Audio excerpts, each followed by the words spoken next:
So we finally got a clear day outside here, and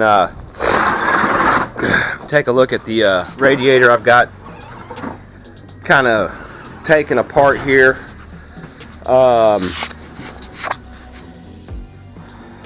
There's part of it. I still got to clean this up. I'm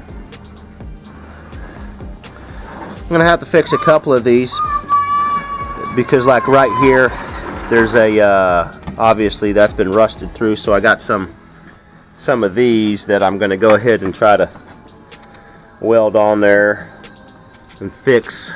This one here is busted out. Not all of them. There's a few. The rest are not in good shape, but they're usable. But I'm gonna get a chiseler and chisel all this rust on, stuff off of there. But I got to get this one cleaned up, finish the core.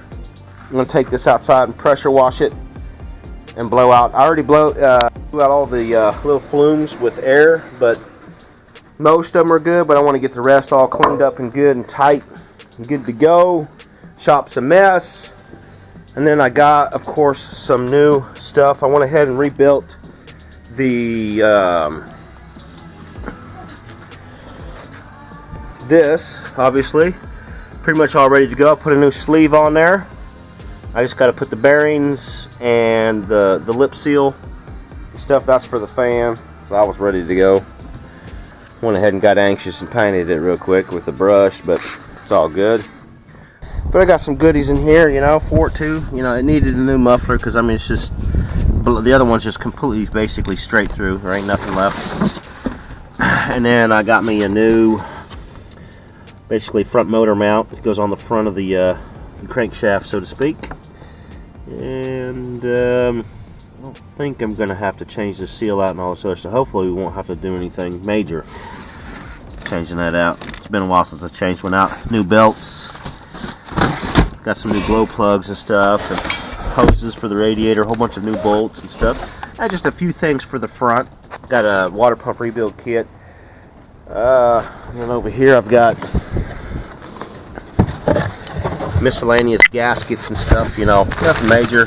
And I got some I'm going to do the rear brake pad shoes and stuff on it later too as well. So that way we can have it, in decent shape and everything. So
So after further cleaning and inspection of the actual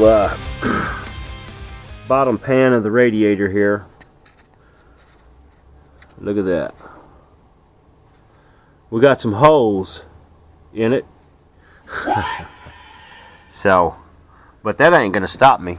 We'll go ahead and get it fixed. I'll probably either cut that out and weld a different piece in there, or I might use Pour 15, which is like a kind of like an epoxy, so to speak, and just coat this whole inside real good and thick. You know, if it lasts 15 years, 10 years, you know, it's going to be good enough. You know, the reason why this had problems is because they didn't keep up with the antifreeze. And looky down here, just now seeing more holes as we were looking right there. But yeah, this is what happens, you know, if you don't maintenance your coolant very often. They probably just had water in there, plus it was sitting for a long time. Oh yeah, you can see some more holes right here, a few holes. So this thing's full of holes. So we're going to have to figure out a plan. I'm not sure what we're going to do yet, but probably more likely get a